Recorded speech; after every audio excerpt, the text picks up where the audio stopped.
5 de abril de 1815, en la lejana Indonesia, el volcán Tambora entra en erupción. Al principio no fueron más que un par de peditos, pero 5 días después, la cosa se puso seria.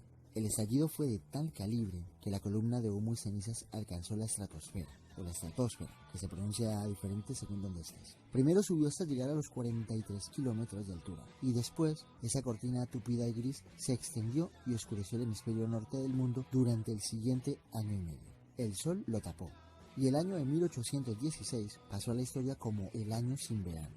Bueno, en realidad pasó a la historia por algo más, porque en aquel verano destemplado, grisáceo y lluvioso, trajo consigo el nacimiento de una criatura extraordinaria que parió la mente de Mary Godwin, un ser a veces monstruoso y a ratos tierno, que se convirtió 2 años después, en 1818, en el protagonista del más célebre relato de terror.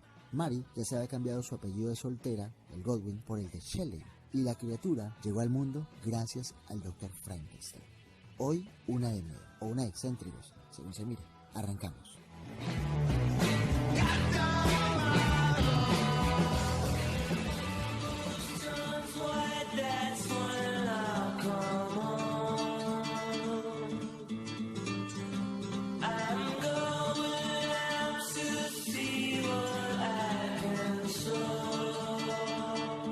La historia de Frankenstein la conocemos todos gracias al cine. La del jovencito, la del mayorcito, versiones nuevas, versiones viejas, en blanco y negro, en colores, que tiene novia. Así que hoy no se trata de hablar de la criatura en sí. Se trata de conocer todo lo que provocó aquel año sin verano un grupo de 5 bohemios veinteañeros que se reunieran en un pedazo de villa suiza. Se trata de conocer a esos jóvenes intelectuales y bastante pijos.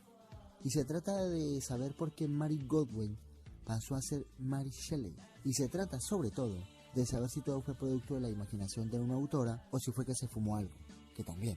Si ustedes han visto la película Remando al Viento, la que Gonzalo Suárez dirigió en 1987, ya saben de qué va la cosa. Si no la han visto, se la recomiendo.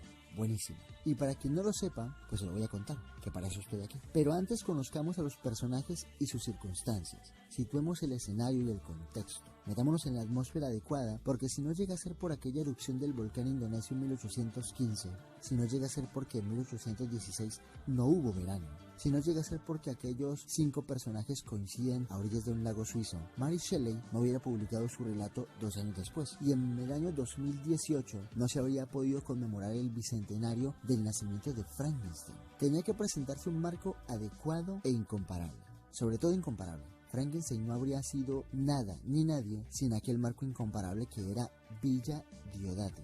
Así que vamos con el planteamiento, el nudo y el desenlace de esta historia, que estoy seguro que les va a encantar.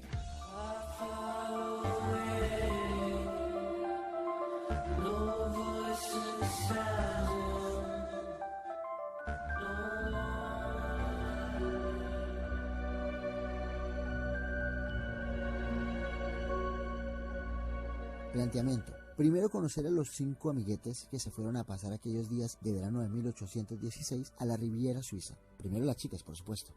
Mary Godwin, 19 años, hija de filósofos, la madre feminista, el padre anarquista. O sea que la niña salió suelta, lista, muy leída y un poquito intensa, todo hay que decirlo. Mary creció admirando a una madre que no conoció porque murió 11 días después de haberla parido. Así que la pobre niña cargó toda su vida con un tremendo sentimiento de culpabilidad. Tenemos también a Clark, 18 añitos, hermanastra de Mary, también lista y no menos intensa. Y ahora vamos con los chicos. Percy Bysshe Shelley era uno de ellos, 23 años, niño aristócrata, rebelde sin causa y expulsado de Oxford por respondón, no por vago. Estaba casado y tenía 2 niños, pero andaba en tratos carnales con Mary Godwin. Segundo, John William Polidori, 21 años. Era médico, pero quería destacar con las letras él. Siempre acompañaba a su paciente para cuidarle allá donde viajara, porque era él de salud quebradiza, y sobre todo para aprender algo, porque era médico, pero aspiraba a escritor. Y ese paciente flojucho al que cuidaba Polidori es la gran estrella invitada del asunto que nos ocupa, el que aglutinaba a su alrededor aquel complejo grupo humano. Se llamaba George Gordon Byron, 28 años, muy famoso en Inglaterra desde bien jovencito. Gran poeta, vanidoso, le gustaban ellas, le gustaban ellos, saciaba todos sus apetitos cuando quería y con quien quería, también con esposa e hija, a las que abandonó por supuesto. En la época en la que les hablo estaba aliado con Claire, la de antes, la hermanastra de Mary. La villa suiza la alquiló Lord Byron para él y para su médico. Había tenido que salir huyendo de Inglaterra porque la sodomía allí estaba castigada con la pena de muerte, y como los British cada vez lo atacaban más de cerca, decidió salir por pies. Aunque él lo disfrazara de "me voy porque no los aguanto más", muy bonito y todo, pero ustedes son muy cansones, suertes que les digo. Aquellos días en Suiza, con sus parceros románticos, fue la primera parada de un largo periplo por la que ya no volvió a Inglaterra. Bueno, sí, volvió, pero con los pies por delante. Llegamos al nudo del cuento, y tenemos a Lord Byron y a su médico instalados en su casoplón, en Villa Diodati, y a los otros tres, a Mary, Claire y Percy, en una casita cercana, pero más modesta. Quedaban los 5 para pasear, para remar, para charlar y para lo que se terciara. No pierdan de vista los líos entre ellos porque son importantes. Mary Godway enredada con el poeta Percy, Lord Byron achuchándose de vez en cuando con Claire, y el médico Polidori, sin perrito que le ladrara, salvó a su paciente, que además era bastante borde y antipático con él. Una famosa escritora británica definió aquella reunión en Villa Diodati como el círculo más brillante y romántico de poetas, escritores y personalidades que Suiza jamás haya visto. Pero como yo soy más prosaico y más partidario a desmentir leyendas que a potenciarlas, también se puede decir que sí, que vale, que todos eran muy listos ellos. Pero como dice un dicho, con mucho aceite en la sartén, cualquiera fríe bien, por no decir el otro refrán que es un poquito más grosero, y estamos en horario infantil. Porque la verdad es que tenían posibles y tuvieron posibilidades para ir a su rollo. El caso es que en esas estábamos, con el tiempo feo, la climatología del revés y por culpa del volcán indonesio, cuando a mediados de junio de 1816 la cosa empeoró. Se metieron unas tormentas y unos vendavales que dejaron al grupito de amiguitos intelectuales todos juntos encerrados en la villa de Byron durante 3 o 4 días. Ojo, no tenían WhatsApp, ni tele, ni radio, ni Twitter, ni Facebook. Tenían solo tiempo. ¿Se acuerdan de aquel cartel que se puso de moda hace algunos años y colocaron muchos bares en plan gracioso? Ese que decía, no tenemos wifi, charlen entre ustedes.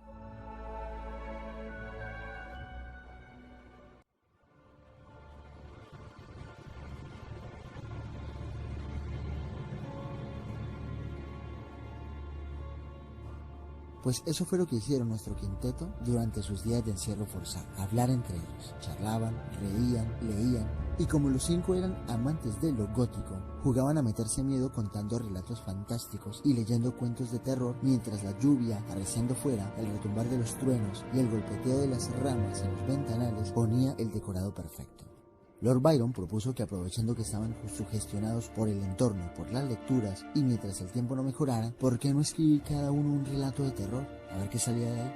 Y miren ustedes por dónde. Resulta que a ninguno de los dos poetas famosetes, ni a Shelley ni a Byron, le salió una buena historia. Los dos que armaron un buen relato de terror fueron Mary Godway y el médico John Polidori.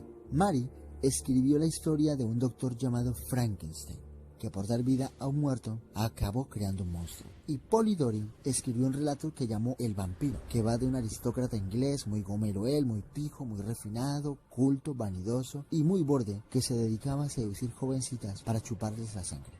Y no son mal pensados, que Bram Stoker todavía no había ni nacido, y por tanto, su Drácula tampoco. Vayan deduciendo quién copió a quién.